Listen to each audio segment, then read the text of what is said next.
Hey everybody, it's Leslie from Sew A Lot Creative Sewing Centers in Centerville, Ohio and Lexington, Kentucky. I'm coming to you with the month of July 2023's Kimberbell Digital Dealer Exclusive, which is this cute little tote bag.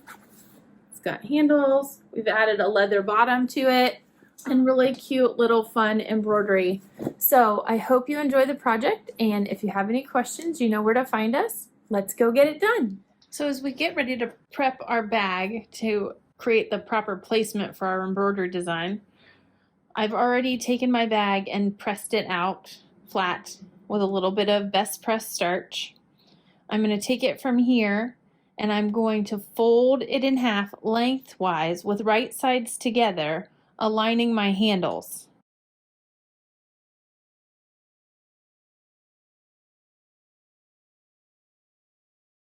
Once I have this folded in half, I'm going to finger press it along that edge, and then we're going to measure it depending on if you're using the 5.5 or the 5x7 or the 8x12 design.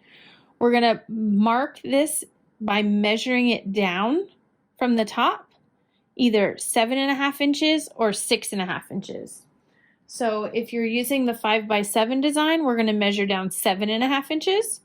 If you're using the 8x12, you're going to mark down 6.5 inches. Both of those numbers are indicated in step 8 of your instruction file, so you don't have to remember that from here. So I'm just going to take a ruler and I'm going to do the 5x7, so I'm going to mark this down 7.5 inches. From here, I'm just going to give it a nice crease, but I'm going to take it and I'm going to press it so I can create some nice creases. You can do this with your iron or your press.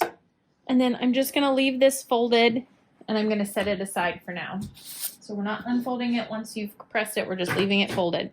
Next, I'm going to take my hoop. Again, depending upon what size design you're doing, you'll get the appropriate size hoop. I'm using the Wash Away Sticky Back Stabilizer. Kimberbell has Wash Away Sticky Back. There's also Aqua Magic Plus.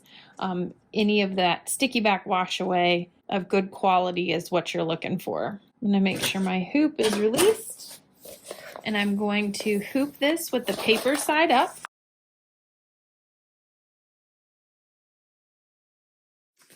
I'm going to tighten my hoop up using my quick release and then tightening my screw. I like to keep it flat on the surface while I do that so I can just slide it off the edge of the table. Once that's done, I'm going to take my scissors or a seam ripper or something with a sharp point. Again, leaving this on a flat surface to do this is going to make you more successful. And we're going to score the stabilizer and peel the paper away, exposing the sticky back. Next, we're going to take this to the machine and we're going to stitch out the placement crosshairs. Once you've loaded the design, the centering crosshairs, we're going to stitch that out onto our sticky stabilizer. So you'll want to use a thread that's dark enough that you can see. It'll just make it easier for you to place. Now we're going to take our bag and we're going to place it on that crosshair. So we still have it folded and we're working with the wrong side of the material. My edge, depending upon which way you folded this top piece down, your folded edge might be on the right or the left.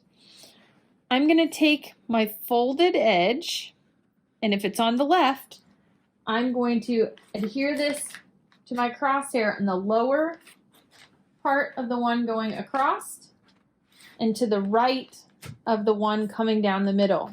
Now, if your folds were on the opposite side, you're going to line it up so that your center fold is here on this line in the middle, okay? And then I'm going to open it up, make sure that I'm aligned with that top line, and then open it across, making sure that horizontal line is staying even with my horizontal crosshair stitch line.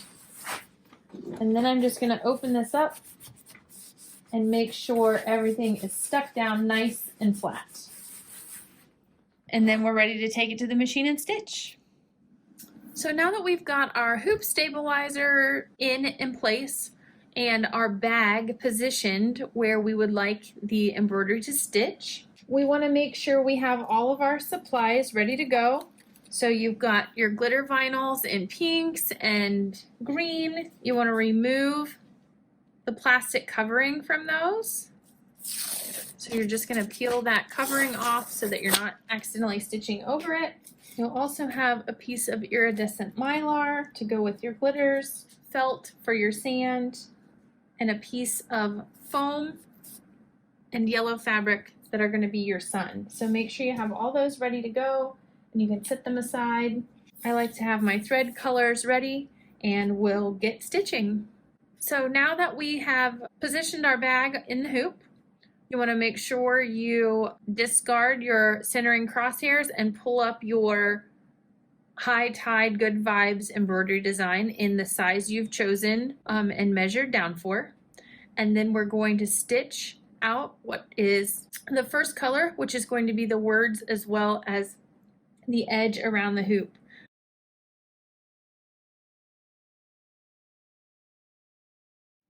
Next, I'm going to change to my yellow to do the placement stitch for our foam that will be underneath of our sun. I'm going to cover that placement stitch with my piece of foam and I'm going to tack it down. Next, I'm going to remove the hoop from the machine and I'm going to trim around that foam. I like to remove the hoop from the machine when I trim, especially when I'm going all the way around something. Just makes it easier when I can move the hoop and not have to move my body around it.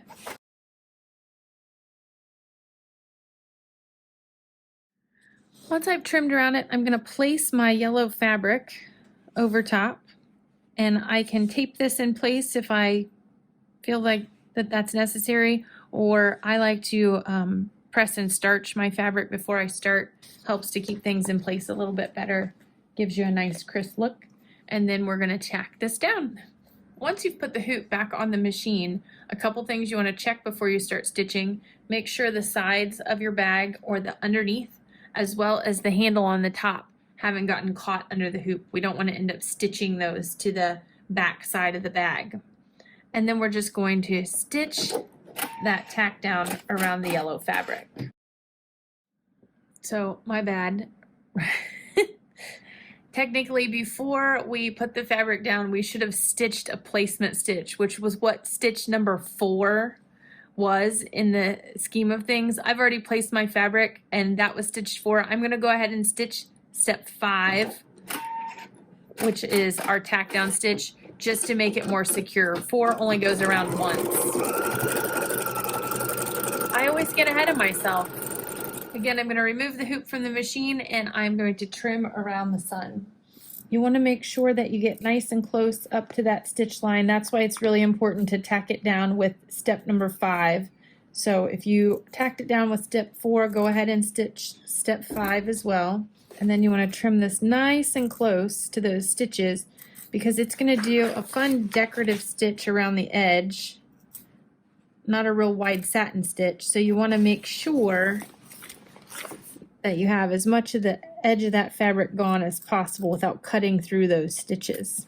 And then we're going to return the hoop back to the machine. Again, we're going to make sure that we keep the handle and both sides of the bag and the bottom out from underneath the hoop when we replace it onto the machine. And from here, we're going to stitch the decorative outline stitch around the sun. Next, we're going to change out our thread color to do the trunk of our palm tree. I'm going to go ahead and change my thread to the green shade that we're going to use to create the placement stitch and tack down for our palm tree leaves. Once the placement stitch is finished, we're going to cover that with a piece of green glitter vinyl. Now remember, if you didn't remove your plastic coating before, you need to do this now before you start. We're going to put this down in place and we're going to tack it down. Again, if you feel more comfortable putting some Kimberbell tape on there to hold it in place, by all means, that is perfectly fine. Again, I'll remove the hoop and we're going to trim around the palm leaves. I like to use my micro tip scissors when I am working with these fine little points and areas so I can get in nice and close.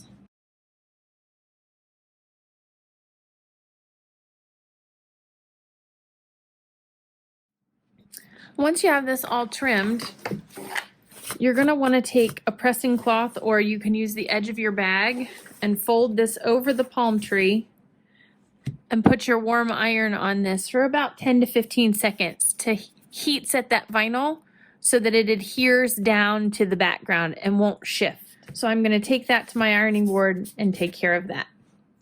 As we head back to the machine, after pressing your vinyl in place, you're going to leave your green thread in or choose a green color that you would like to stitch the detail work for your palm trees. This is going to be stitch number 10. Next, we're going to stitch the wave placement lines. Next, we're going to take our piece of iridescent mylar and cover up that wave placement area. I'm going to tape this in place to keep it from shifting, and then we're going to stitch our first color. So the waves are created with the iridescent mylar along with a few different shades of anywhere from a minty green to teal and a couple shades of blue. So you can just pick out 4 colors that coordinate and work on creating your wave shading. Once the machine tacks down the mylar, we're going to leave it intact. We're not going to trim it off at this point. We're just going to leave it how it is with it tacked down, and then we're going to start working with those shades to create the fill and the color for our waves. And finally, once the wave fill stitches are done, it's going to stitch the outline or the kind of satin line detail work. Once the wave details are all stitched, you're going to pull the mylar away from the stitching, so around the outside edges. And it'll just pull right up, and if you go carefully and go around from all directions, it'll pull it right up next to the stitches and you won't have any leftover pieces. If you do have leftover pieces and you need to get in there and trim them, by all means, just grab your scissors and trim right along the edges. Next, we're going to stitch the placement stitch for what will be our sand. So I'm going to go ahead and put my sand color thread in. We're going to go ahead and stitch our placement stitch for our sand. Once the placement stitch is down, you're going to take your piece of felt and cover up that placement area. And then we're going to tack it down with next stitch. But we should not trim the felt until after the starfish details are complete. So I've done it again, friends. I jumped ahead of myself just a little bit, and when we finished stitching the placement line on this felt, actually you want to hold off trimming until you've stitched your starfish down to it. So you're going to do as I say and not as I do.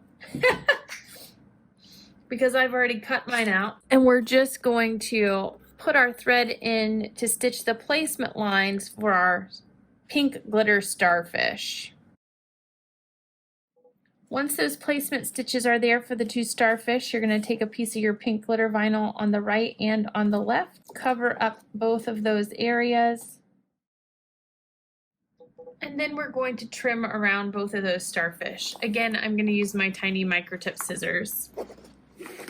Once you've trimmed your 2 starfish, you are going to do the same thing, put a pressing cloth over top and heat set that with an iron. That's going to activate the glue and keep them in place. And then from there, we're going to stitch step 21, which are going to be the 2 solid shells. Now, I'm going to slow my machine down on this step because of the fact that I already trimmed my felt around the edges early. So you don't have to do this if you didn't forget and you listened to the directions. But the reason I'm going to slow it down, and the reason that it doesn't want us to trim this away until we have all this stitching done, is because that stitching will draw that felt in a little bit, and we don't want to draw it away from the tack down line. So by slowing it down, I can help to kind of ease a little bit of that issue that I've caused myself. There's always a way around it.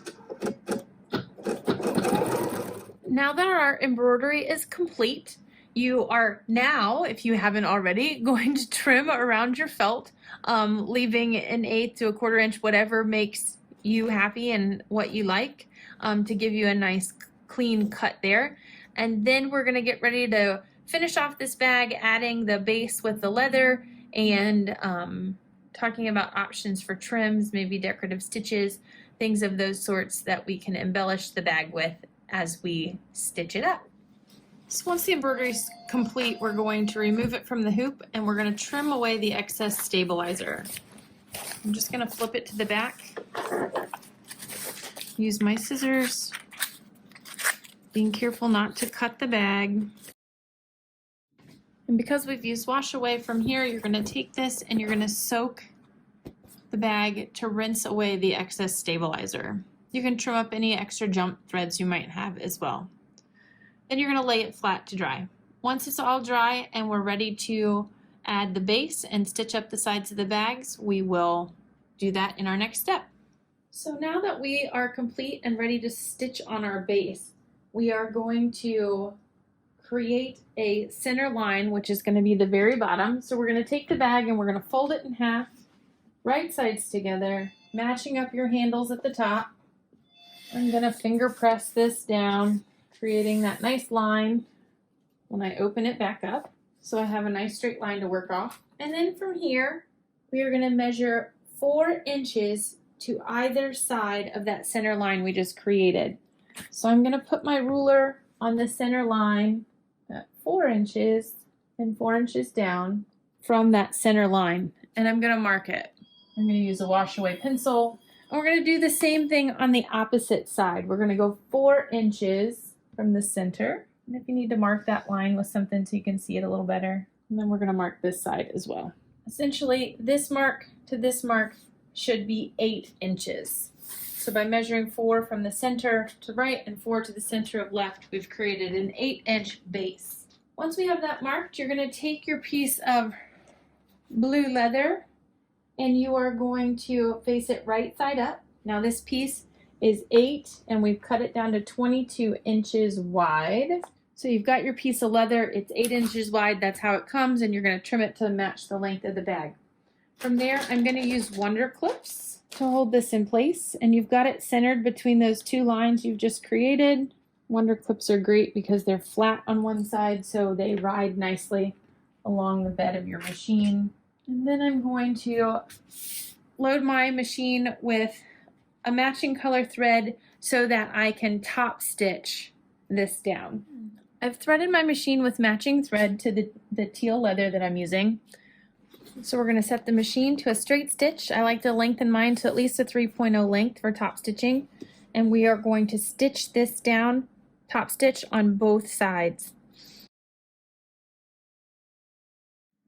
So once you've finished top stitching down the leather to the base of the bag, you have a few options. In step 5 here of part 3, it's going to tell you if you're doing the 5x7 or the 8x12 how far to measure down and mark with a water-soluble pin. If you would like to add like the ribbon crochet trim that they're showing, some rickrack, maybe even a fun decorative stitch from your machine, all of those are great fun options. You're going to do that before you piece the bag together, so that trim is just going to go on the front. If you wanted it to go on the back, you could mark it and stitch it on the back side as well, but that is completely up to you. I am not going to add trim to my bag. I like things a little more plain. That is just my, but you can do whatever makes you happy. Once you have completed your trim or decided not to do the trim, you're going to fold the bag up in half, wrong sides out, so right sides together, and you're going to match your handles.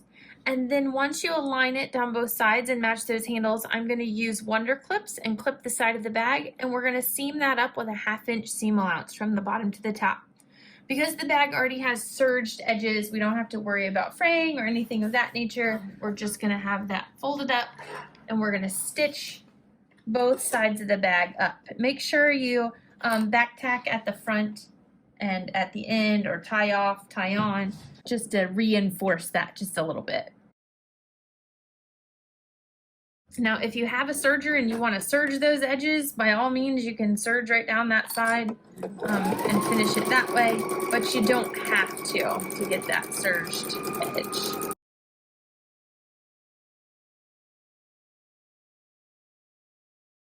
And we're gonna flip it around and do the same thing on the opposite side.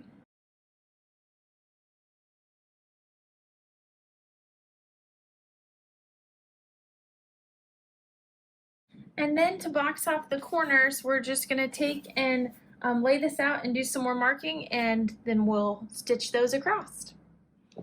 So to create the box corners, we still have the bag wrong side out. We're just gonna take and pull that away. Sometimes I like to stick my hand in from the inside, but we're gonna pull that away and kind of open up that part of the bag to create a corner. Okay, it's going to be like this. You see your seam allowance, and then I like to lay that down. I'm going to mark a line 2 inches from the end of the tip. So I'm going to use my ruler along with the lines on my ruler, lining up with that part at the bottom, as well as the ones on my mat. And I'm going to draw a line here. I'm going to use some Wonder Clips to kind of hold this in place. I'm going to do the same thing on the opposite side. So we're going to pull that bag open, that base, pull it open. It's nice and flat. I'll line up that 2 inch. Next, I'm going to take my bag to the sewing machine. I have both sides, so this is the bottom. These are the ends, and I'm going to stitch right across these corner lines, making sure to go with the seam that is folded. So from here, I'm going to stitch across this bulk. Now, this is heavy, so when I put my presser foot down, you may notice it kind of feels almost like it's driving uphill, depending on how far we start back, and it may have a hard time gripping because it doesn't have any pressure on those back feed dogs. You can use your clearance plate, your hump jumper, a multi-purpose tool, whatever you like to call it, and you're going to slide this up behind and drop the presser foot so that as you stitch, it's going to push that out the back, and I am going to back stitch here and then finish coming forward. This is very dense, so you might want to sew slowly across it. When you get to the other side, again, you can use that tool to help keep from falling off the edge. And then we're going to do the same thing on the opposite side. And again, when you get to this seam, you got a lot of bulk there. All the canvas, the layers of leather, so, you know, slow it down. Give your needle a chance to make it all the way down into the fabric and back out before it moves along. And make sure you're letting the machine feed the fabric, don't pull it. We're going to take our scissors and we're going to cut about 1/4 inch away from here. Same thing on the other side. And from here, you're going to right side the bag out. Now, if you choose to line your bag, that is something you definitely can do. We do have videos on lining these tote bags, not this exact one, but a different one on our YouTube channel, so you can check those out. And we will try to link that to this video if you want the option to line your tote. So this is what your tote bag looks like when it's all finished. You can fill it up with all your goodies to go to the beach, or just have a nice fun summer tote bag. It's got the leather base, nice handles. These ready-made bag blanks are amazing to use. So I hope you enjoyed this project, and if you have any questions, let us know. Make sure you like this video, subscribe to our channel if you want to see more content like this, and have a great month.